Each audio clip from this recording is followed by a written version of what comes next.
ये खबर KR मंगलम university द्वारा प्रस्तुत की गई है।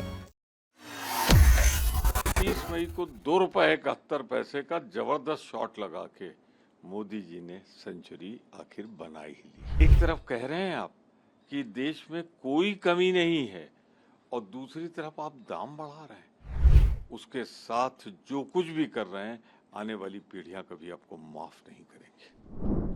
देखिए 15 मई को डीजल पेट्रोल 3 रुपए बढ़ा, 19 मई को 90 पैसा, 23 मई को 91 पैसा डीजल बढ़ा और 87 पैसे पेट्रोल बढ़ा।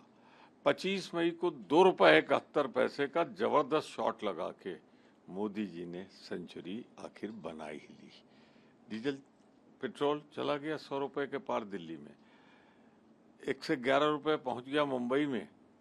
मैं सिर्फ इतना कहना चाहता हूं मोदी जी, ये तो समझाइए देश को कि कैसे आपने जब अंतर्राष्ट्रीय बाजार में कमी आ रही है, $122 पर बैरल तक चला गया था कच्चा तेल और आज तो 98, वो तो सेंचुरी के नीचे आ गया और आप बढ़ा रहे हैं।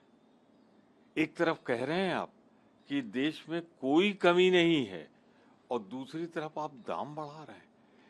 ये गुत्थी किसी के समझ में नहीं आ रही है। मैं सिर्फ इतना कहना चाहता हूं मोदी जी, आज आप सांप्रदायिकता का इंजेक्शन लगाकर बेहोश करके जनता को उसके साथ जो कुछ भी कर रहे हैं आने वाली पीढ़ियां कभी आपको माफ नहीं करेंगी। इसके अलावा सर, किस तरह से देखते हैं आप, ट्रंप ने वीडियो कॉन्फ्रेंसिंग से कल का इवेंट ज्वाइन किया, उसके अंदर कहा भारत मुझ पर रिलाई कर सकता है और मैं प्रधानमंत्री मोदी का बहुत बड़ा फैन हूँ। बड़े भारी फैन है मोदी के आपने। मोदी जी तब भी प्रधानमंत्री थे जब हथकड़ी बेड़ी में हिंदुस्तानियों के खेप की खेप हवाई जहाज में आपने हिंदुस्तान भेज के भारत माता का अपमान किया था, दिल दुखाया था। मोदी जी के फैन तो आप उस दिन भी थे जब आपने $50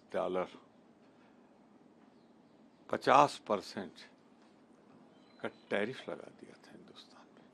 मोदी जी के फैन तो आप उस दिन थे जब शरेआम आप उनको बेइज्जत करते रहे कि 40 बार आपने कहा है कि मैंने ऑपरेशन सिंदूर बंद कराया। भारत माता से यही प्यार है आपको। मैं तो सिर्फ इतना कहना चाहूँगा, हाल के दिनों में अगर आज़ाद भारत का इतिहास उठा के देखा जाए तो जितना भारत का अपमान, भारत का नुकसान आपने मोदी जी के कार्यकाल में किया है ट्रंप साहब, किसी और ने नहीं किया।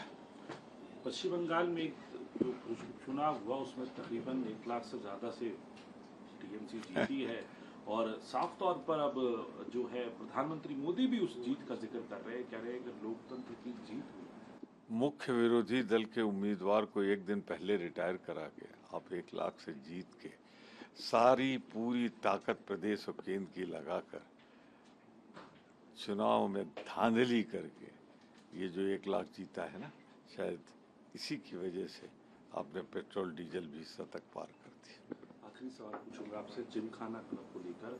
अब वहाँ के कई मेंबर्स, जो उसमें कई ब्यूरोक्रेट्स भी हैं, पॉलिटिशियंस भी हैं, उन्होंने हाई कोर्ट का दरवाज़ा खटखटाने की बात कही है और तलवार लटक रही है और लोगों पर भी तो जिमखाना के अंदर काम कर रहे हैं 500 से ज़्यादा कर्मचारी। जिमखाना क्लब देश के इतिहास से जुड़ा है, तमाम प्रगति हुई है, विकास हुआ है देश का, जिमखाना क्लब वहीं रहा। तमाम प्रधानमंत्री उस निवास में रहे, जिमखाना नहीं हटाया गया और अब तो सुनना है प्रधानमंत्री आवास भी शिफ्ट होने वाला है, तो क्यों जिमखाना बंद किया जा रहा है? जिमखाना बंद होने का मैं विरोध करता हूं।